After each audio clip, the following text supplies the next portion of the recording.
When the new British Viceroy, Lord Wimborne, arrived in Dublin in 1915, it was to preside over an Ireland divided in its attitude to the European war. Most Irishmen were loyal, but some took the traditional Republican view. A war that gave England difficulty was Ireland's opportunity. As the British paraded in the Dublin streets, Republicans were planning rebellion.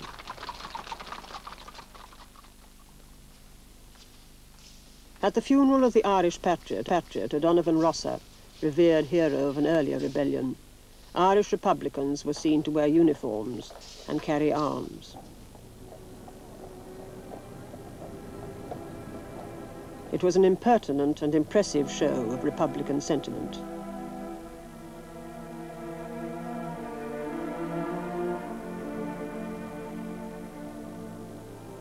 A young Republican, Patrick Pearse, read the traditional oration at the graveside. It pledged an undying hatred of British rule and asserted, "Life springs from death, and from the graves of patriot men and women spring living nations."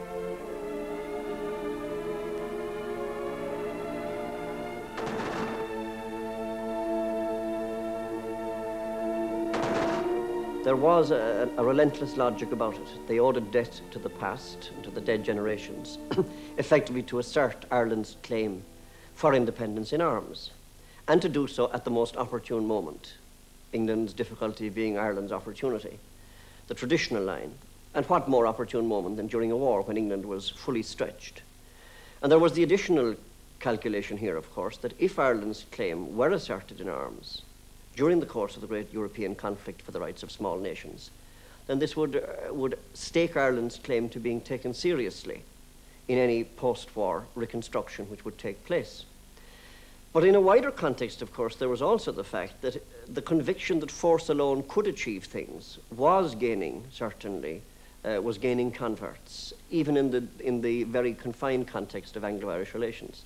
Because after all, Carson and Bonar Law had preached sedition, had preached subversion and defiance of Parliament, had threatened force, and where were they? They were in Lloyd George's coalition cabinet after 1915. There was a certain logic in saying that the only language which was understood and which brought results was force or the threat of force.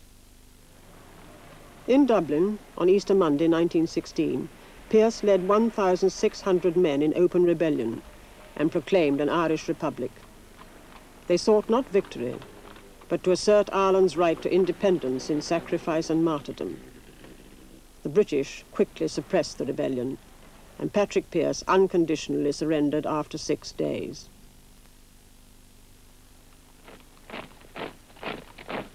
With Dublin under martial law, 3,500 people were arrested. But it wasn't just the British who saw the rising as an act of treachery at a particularly difficult time. The Easter rebels were marched away to be interned in Britain past hostile Dublin crowds. The